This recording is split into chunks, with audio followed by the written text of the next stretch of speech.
So hello everyone, today we will discuss about activity 3.10। इस activity में हमें कुछ मेटल कलेक्ट करने हैं। जैसे कि हमने ले लिए हैं पोटेशियम, सोडियम और कैल्शियम। इन तीनों मेटल्स वाटर के साथ किस तरीके से रिएक्ट करते हैं। वाटर भी हमारे पास कोल्ड वाटर है, वार्म वाटर है, ठीक है। तो उनके साथ ये मेटल किस तरीके से रिएक्ट करते हैं, इस रिएक्टिविटी को हमें देखना है इस एक्टिविटी के अंदर, ठीक है। चलिए, फर्स्ट क्वेश्चन हमारे पास है कि क्या हमारे पास जो मेटल के पीसीस है उन्हें हम कोल्ड वाटर में डालते हैं, उसके बाद वो मेटल उस वाटर के साथ किस तरीके से रिएक्ट करते हैं। तो हमारे पास कुछ मेटल के पीसेस हमने लिए हुए हैं। हमें क्या करना है, सोडियम, पोटाशियम और कैल्शियम के जो पीसेस हैं, हमें एक बीकर लेना है, उसमें half filled cold water fill करना है उससे, और उसके अंदर हमें डालना है हमारे मेटल के पीसेस। अब हम जब आगे देखते हैं तो क्या वो मेटल के पीसेस किस तरीके से रिएक्ट करते हैं वाटर के साथ। तो जैसे कि हम देख पा रहे हैं कि सोडियम और पोटाशियम हमारे कैसे होते हैं, काफ़ी रिएक्टिव होते हैं। जैसे कि हमें पता है सोडियम और पोटाशियम जो है हमारे फर्स्ट और सेकंड ग्रुप के एलिमेंट्स है पीरियोडिक टेबल में। वो काफ़ी रिएक्टिव होते हैं, ऐसे एलिमेंट है जो काफ़ी रिएक्टिव एलिमेंट है, जो एटमॉस्फेयर के कांटेक्ट में आके वो काफ़ी विगरसली रिएक्ट करते हैं। तो जैसे कि हम इधर देख पा रहे हैं, metal like sodium and potassium vigorously react with water to form its oxide and hydrogen gas, ठीक है।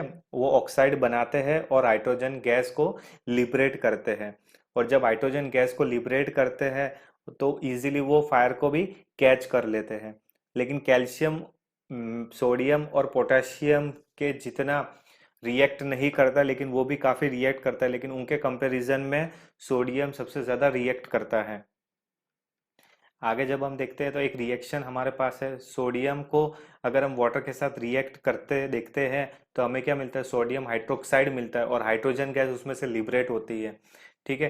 तो इसी तरीके से पोटाशियम में भी हाइड्रो वाटर के साथ जब रिएक्ट करेगा तब पोटाशियम हाइड्रोक्साइड मिलेगा और जो हाइड्रोजन है हमारा गैस लिबरेट हो जाएगा। तो अगर रिएक्टिविटी ओवरऑल अगर हम देखने जाए तो सोडियम सबसे ज़्यादा रिएक्टिव है कंपेयर टू पोटेशियम और कैल्शियम। फिर पोटेशियम होता है और फिर हमारा कैल्शियम आता है, least reactive compare to potassium and sodium metal से। लेकिन क्या हमारे जो मेटल्स है वो वाटर के अंदर फायर भी करते हैं। तो कुछ मेटल ऐसे होते हैं जो काफ़ी विगरसली रिएक्ट करते हैं, तो वो वाटर के अंदर फायर प्रोड्यूस करते हैं। फायर प्रोड्यूस कैसे करते हैं, क्योंकि उनके अंदर जो रिएक्शन जो होती है वो काफ़ी हीट प्रोड्यूस करती है। This is due to the heat energy produced in the reaction that burns the hydrogen evolve। यानी हाइड्रोजन गैस उसमें से जो इवॉल्व होता है, जो लिबरेट होता है, वो काफ़ी एनर्जी के साथ लिबरेट होता है, ठीक है। उसके जरिए फायर प्रोड्यूस होता है। जैसे कि हमारे पास सोडियम, और जो हमने पहले देखी थी सोडियम और वाटर के साथ जब रिएक्ट करता है तो उसके अंदर काफ़ी एनर्जी लिबरेट हो जाती है, और हाइड्रोजन गैस उसमें से लिबरेट होता है काफ़ी एनर्जी लेके। उसी तरीके से पोटाशियम और वाटर के साथ जब करेगा तब इसी तरीके से रिएक्ट वो करेगा, ठीक है। लेकिन क्या कुछ मेटल ऐसे होते हैं जो वाटर के अंदर फ्लोट भी करते हैं। तो कुछ मेटल ऐसे होते हैं जो वाटर के अंदर फ्लोट करते हैं, बिल्कुल हाँ।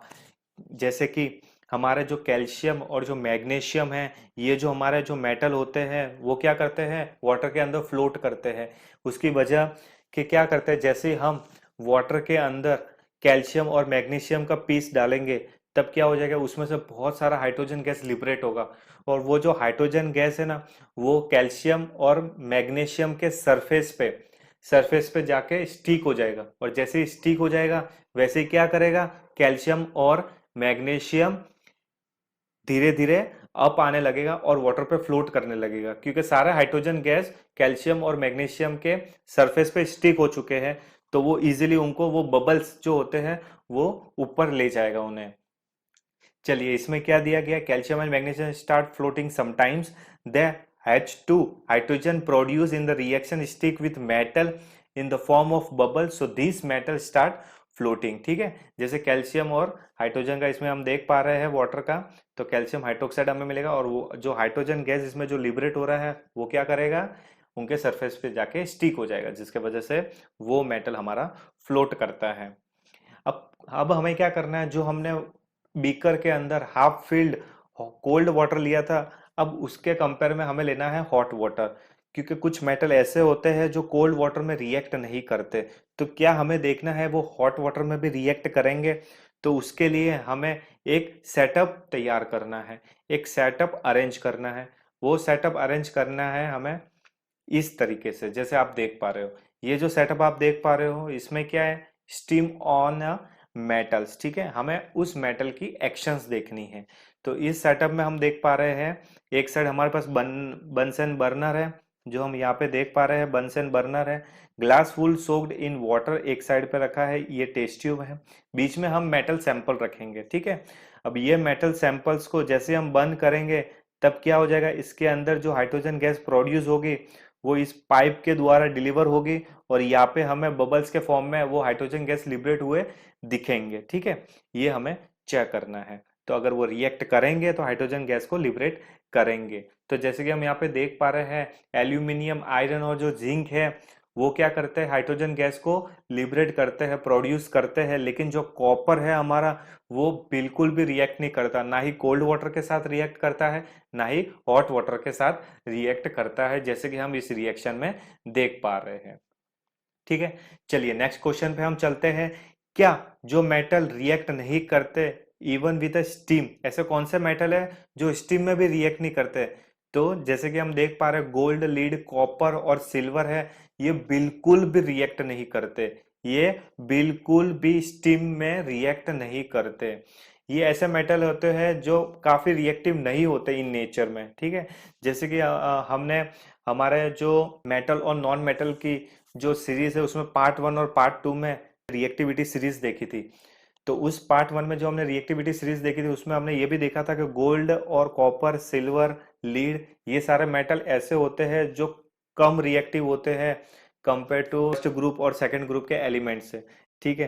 तो ये काफी लो रिएक्टिव होते हैं इन एटमॉस्फेयर और वाटर के साथ भी, एयर के साथ भी, ठीक है। अब हमें फाइनली इनको क्या करना है, जो जो मेटल्स वाटर के साथ काफी ज्यादा रिएक्टिव है उन्हें हमें अरेंज करना है, ठीक है। तो अरेंज इन ऑर्डर हम कैसे करेंगे मेटल को? पोटाशियम सबसे ज्यादा हमारा क्या होता है, पोटाशियम सबसे ज्यादा रिएक्टिव होता है। उससे कम अगर देखें तो सोडियम रिएक्टिव होता है, उससे कम कैल्शियम रिएक्टिव होता है, फिर मैग्नीशियम, एल्यूमिनियम, जिंक, आयरन और कॉपर एंड गोज ऑन। सबसे ज्यादा सबसे कम रिएक्टिव हमारा गोल्ड है, सिल्वर है, लीड है, ठीक है। ये सारे मेटल ऐसे होते हैं जो काफी लो रिएक्टिव होते हैं, ठीक है। तो आई होप इस एक्टिविटी में आपको पूरी समझ आई होगी। Thank you for watching my video.